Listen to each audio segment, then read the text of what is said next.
على سيدنا وشفيعنا وحبيبنا وكريمنا ومولانا محمد معدن الجود والكرم منبع العلم والحكم وعلى آله وصحبه وبارك وسلم. عزیزان گرامی، نبی کریم صلی اللہ تعالیٰ علیہ وسلم کے ذکر کی محفلیں سجتی رہتی ہیں، اور یہ اللہ رب العالمین کی سنت ہے. سب سے پہلے جب اس دنیا میں انسانیت کا وجود بھی نہیں ہوا تھا، اس وقت اللہ رب العالمین نے انبیاء کرام کو جمع فرما کر اپنی محبوب صلی اللہ تعالیٰ علیہ وسلم کا ذکر فرمایا تھا. انسانیت کے اس دنیا میں وجود بخشنے سے پہلے پروردگار عالم نے ایک عہد تو الست بربکم کا لیا تھا کہ کیا میں تمہارا رب نہیں ہوں، یعنی اپنی ربوبیت کا اقرار کرایا تھا. اور دوسرا عہد اپنے محبوب صلی اللہ تعالیٰ علیہ وسلم کے لیے لیا تھا. اسی عہد کا تذکرہ کرتے ہوئے پروردگار خود قرآن عظیم میں ارشاد فرماتا ہے وَإِذْ أَخَذَ اللَّهُ مِيثَاقَ النَّبِيِّينَ، اور یاد کرو جب اللہ رب العالمین نے نبیوں سے میثاق لیا، نبیوں سے عہد لیا. عہد لینے والا اللہ رب العالمین، اور جن سے عہد لیا جا رہا ہے وہ انبیاء اعظام، رسولان کرام. انبیاء کرام کی شان تو یہ ہے کہ اللہ رب العالمین انہیں کوئی حکم دے دے تو اللہ کے حکم سے وہ ذرہ برابر بھی روگردانی نہیں کرتے. جو حکم مل جائے اس پر عمل پیرا رہتے ہیں. لیکن اس کے باوجود باقی جتنے احکام انبیاء کو دیے گئے عام طریقے سے پروردگار عالم نے دے دیے، لیکن جب ایک خاص حکم دینا ہے تو انبیاء کرام سے بھی اللہ رب العالمین عہد لے رہا ہے. تو اسی چیز کا تذکرہ خود قرآن عظیم میں اللہ رب العالمین نے فرمایا وَإِذْ أَخَذَ اللَّهُ مِيثَاقَ النَّبِيِّينَ، جب اللہ نے نبیوں سے میثاق لیا. اور عہد کی بات تو ایسی ہوتی ہے کہ عام آدمی بھی اگر کسی سے وعدہ کر لیتا ہے تو اس وعدے کو پورا کرنے کی کوشش کرتا ہے. بڑی ہی گری ہوئی طبیعت کے صرف وہ لوگ ہوتے ہیں جن کے اندر منافقت بھری ہوتی ہے، جو وعدہ خلافی کرتے ہیں، ورنہ عام آدمی کا بھی حال یہ ہوتا ہے کہ وہ وعدوں کی پابندی کرتا ہے. اور بڑے لوگوں کی شان تو یہ ہوتی ہے، خاص کر انبیاء اعظام کی، کہ اللہ کا حکم مل جائے تو روگردانی نہیں کرتے. لیکن چونکہ اہم معاملہ ہے اس لیے اللہ رب العالمین انبیاء کرام سے بھی عہد لے رہا ہے. جس چیز کا عہد لیا جانا ہے اس کی نشانی بیان کی جا رہی ہے لما آتیتکم من کتاب و حکمہ، کہ میں تم کو کتاب اور حکمت دوں گا. ثم جاءکم رسول مصدق لما معکم، پھر تمہارے پاس ایک رسول آئیں گے جو تمہارے پاس کتابیں ہیں ان کی تصدیق کرتے ہوئے. تو یہاں پر انبیاء اعظام کو جو کتابیں دی گئی ہیں، انبیاء اعظام کو جو حکمتیں دی گئی ہیں، یوں تو اس کی بہت ساری حکمتیں ہیں، لوگوں کی ہدایت بھی اس کا ایک مقصد تھا، لیکن اس کا ایک مقصد یہاں بھی بیان کیا جا رہا ہے. وہ کیا کہ کتاب و سنت تم کو دی جا رہی ہے اور ایک رسول بعد میں آنے والے ہیں، وہ رسول ان کتاب و سنت کی تصدیق کریں گے. تو یہ کتابیں اس آنے والے رسول کا پتہ بتائیں گی.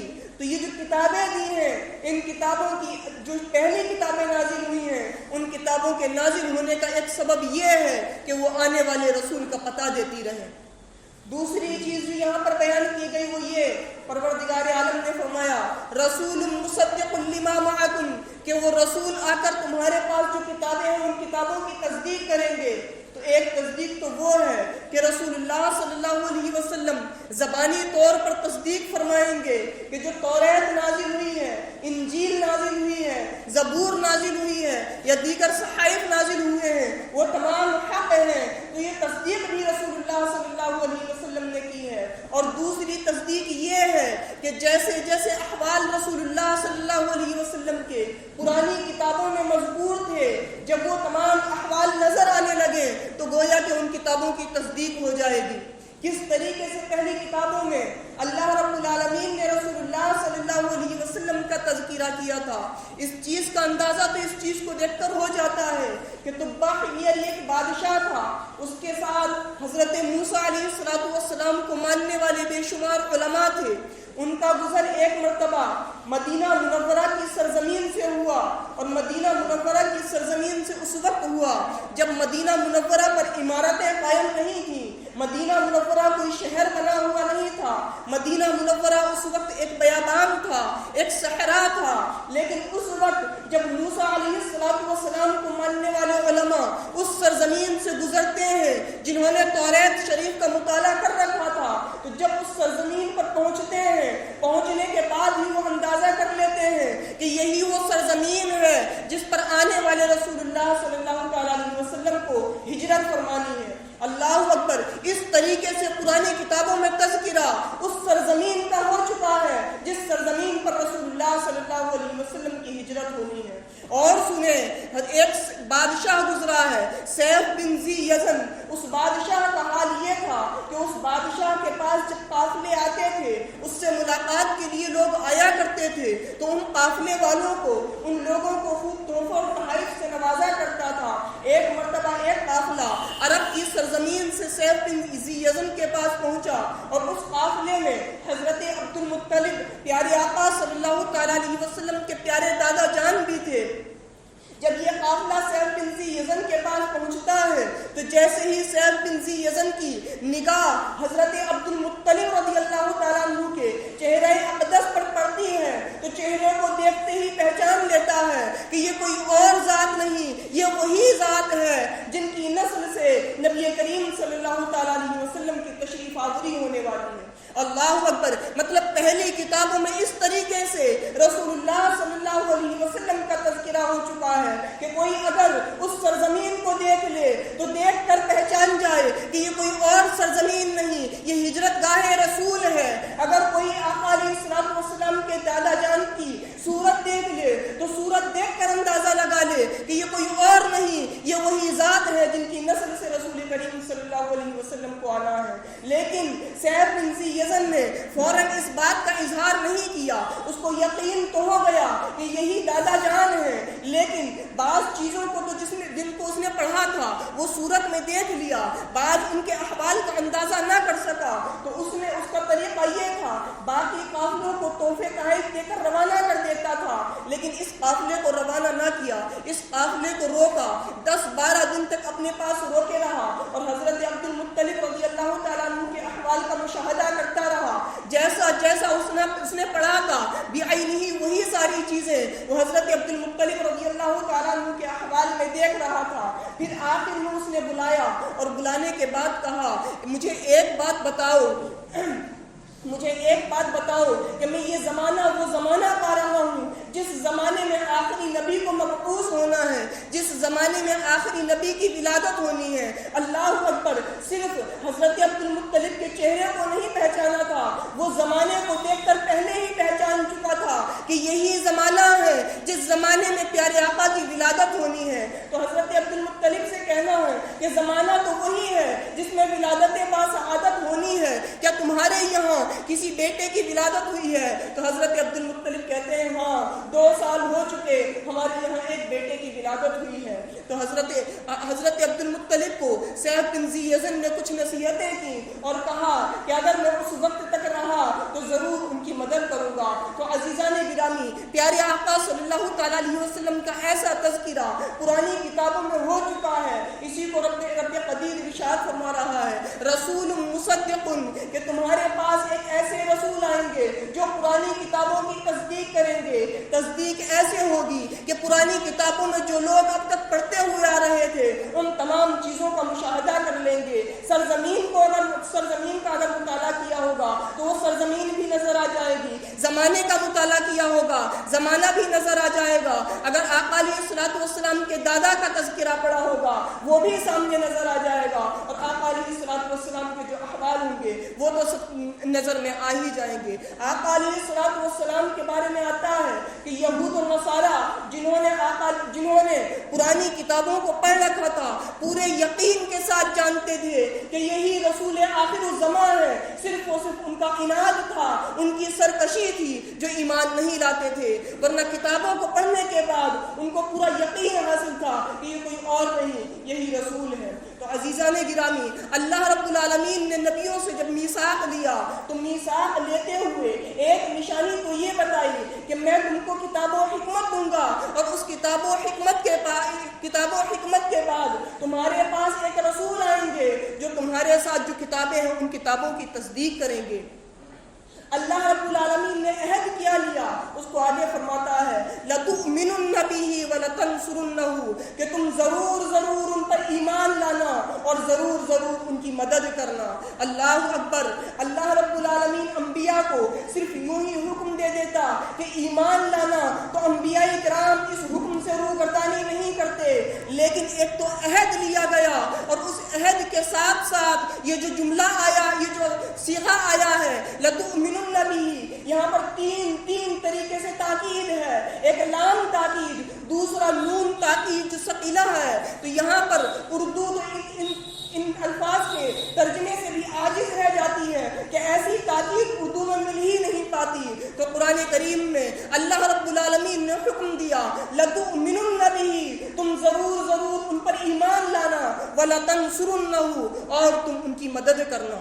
تو یہاں پر اللہ رب العالمین نے انبیاء اکرام سے عہد لیا، انبیاء اکرام سے عہد لے لیا گیا، کافی تھا، انبیاء اکرام اس بات پر پورے اترتے، لیکن یہاں پر بات ختم نہیں ہوئی۔ اللہ رب العالمین نے مزید فرمایا اقررتم، کیا تم نے اقرار کیا؟